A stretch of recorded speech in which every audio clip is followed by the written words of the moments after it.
Sejam muito bem-vindos, gente. Infelizmente, hoje a gente tem más notícias, o que não é algo novo quando se trata de Star Wars. Infelizmente, né? Vocês vão entender já o que tá acontecendo. A Lucasfilm, olha, supostamente tem uma nova solução para Star Wars e de alguma forma parece ser mais do mesmo problema. Número 1, atrair um público mais jovem, depois buscar uma classificação indicativa de 13 anos de idade, construir tudo dentro de uma estrutura criativa de cima para baixo e usar a IA para ajudar a gerar ambientes e efeitos visuais. Ou seja, fazer com que Star Wars pareça especial novamente. Sendo honesto com vocês aqui, o único que eu acho que é um problema aqui é negócio de usar IA. Eu acho que uma empresa grande como a Disney... Vamos falar do George Lucas, começar com o George Lucas. O George Lucas, na época dele, ele fez tudo na mão. Trilogia original, gente, era repleta de maquetes. O George Lucas, cara, ele não tinha essas placas RTX, NVIDIA, que a gente tem hoje em dia. Ele não tinha os núcleos, os CUDA cores, núcleos CUDA, isso que é pra enfiar no CUDA da Disney mesmo. Ele não tinha nada. E o cara, ainda assim, ele fez 6 filmes espetaculares usando, né, o trabalho manual humano. E até hoje, né, tirando alguns momentinhos ali ou outro, lá no Ataque dos Clones, especialmente, tem umas cenas lá que parece meio tela verde, mas tirando isso, todos os filmes que a gente tem de Star Wars, os 6 filmes principais do George Lucas, ele fez CGI humano, e o negócio foi sensacional. Até hoje, quando a gente assiste, tirando as lutas na trilogia original, né, que é questão mais de coreografia, tirando isso, os 3 filmes em si são espetaculares. As prequels, tirando um momentinho ou outro ali com tela verde, em si elas são espetaculares até hoje. Pra Disney usar a IA, pra mim, é algo completamente desnecessário. Eles têm dinheiro demais, eles não precisam disso. Só que antes da Lucasfilm buscar um novo público, talvez eles devessem lidar com aquele que já perdeu. Eis um número que deveria tirar o sono, que deve tirar o sono de alguém lá na Lucasfilm: 85%. Essa é aproximadamente aí a porcentagem do público que Star Wars perdeu no cinema entre o auge da bilheteria na era Disney e o seu lançamento mais recente para as telonas, que é o Mandalorian e Grogu. Você não precisa ser um gênio para perceber isso, você precisa de uma calculadora.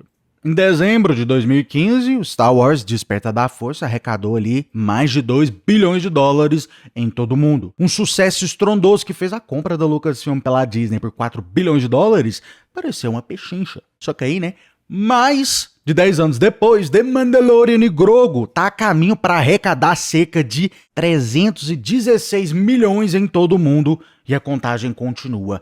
Eu olhei aqui agorinha, como a gente consegue ver aqui, né, Mandalorian e Grogu grossou aqui 336 milhões mundialmente, então subiu um pouquinho, né? Faça as contas, gente, isso representa uma queda de cerca de 85%. Em outras palavras, pode-se argumentar que Star Wars perdeu ali em torno de 85% da sua audiência. Da mesma forma, dados da Nielsen também mostraram uma queda ali de mais de 70% da audiência das séries de Star Wars lá no Disney+. Esse vídeo aqui é análise desse artigo, eu vi ela alguns dias atrás no canal Star Wars Theory, alguns de vocês aí devem conhecer.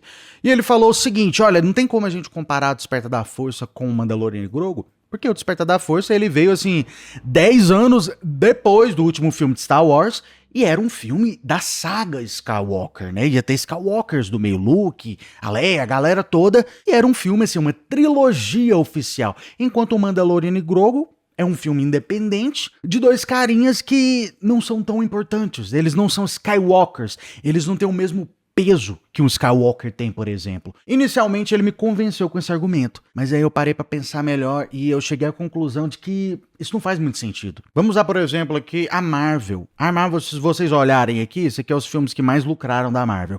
A gente vê primeiro Avengers, aí tem um Homem-Aranha no meio, tem um Pantera Negra no meio, tem o Deadpool, Wolverine, o Iron Man, Homem de Ferro, Capitão América, Homem-Aranha de novo. Como a gente consegue ver aqui, a Marvel, ela pode soltar, assim, filmes de qualquer personagem. Pode pegar qualquer cara aleatório da Marvel, solta um filme, e se o filme for bom, o filme é bom, ele vira um sucesso. Então não tem essa de, é um personagem menos importante, é uma spin-off, não é um principal, né? Tipo um Avengers, não é um filme principal. Em questão da Marvel aqui, pelo menos, pode soltar qualquer coisa. Se for bom, que nem o último aí, um dos mais recentes, né? Que é o Deadpool e Wolverine, se o negócio for bom, ele estoura. Não tem nada que segura pra trás. Mandaloriano 1 e 2, temporada 1 e 2. Eles introduziram a gente, cara, um personagem do zero.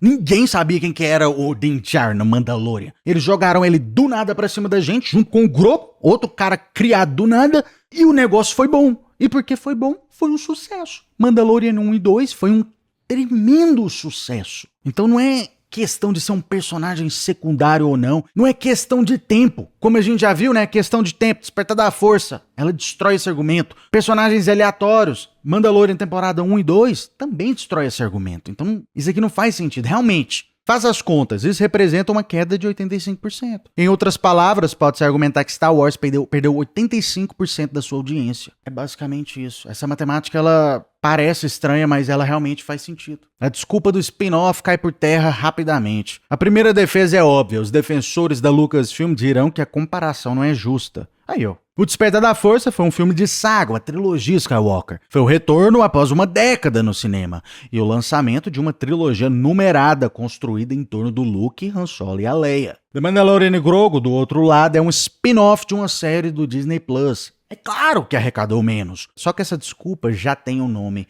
e o nome é Rogue One. Outro exemplo espetacular. Rogue One também foi um spin-off.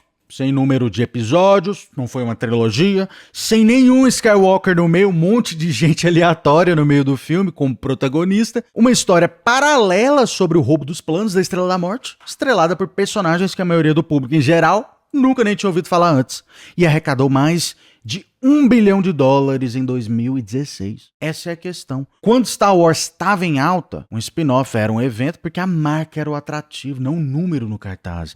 As pessoas compareciam porque estava escrito Star Wars. É assim que uma franquia de sucesso se aparece. É exatamente isso. O desastre do Mandalorian e Grogu é um resultado do estado da franquia atual. Não é porque o filme foi bom ou ruim, ou o personagem é novo ou velho. Se a franquia tivesse em alta e o filme fosse bom, né? O filme Mandalorian foi bom, mas se a franquia tivesse alta, ele teria vendido, ó, muito mais, sem sombras de dúvidas. Então não, The Mandalorian e Grogu não teve um desempenho ruim por ser um spin-off. Rogue One provou que um spin-off pode faturar mais de $1 bilhão. Teve um desempenho abaixo porque se trata do Star Wars em 2026. Isso significa algo muito diferente do Star Wars de 2016. E se a defesa for o Solo, isso também não livra a Lucasfilm da responsabilidade. O Solo não provou que os spin-offs de Star Wars estavam fadados ao fracasso. Provou que as consequências de Os Últimos Jedi já haviam atingido a franquia.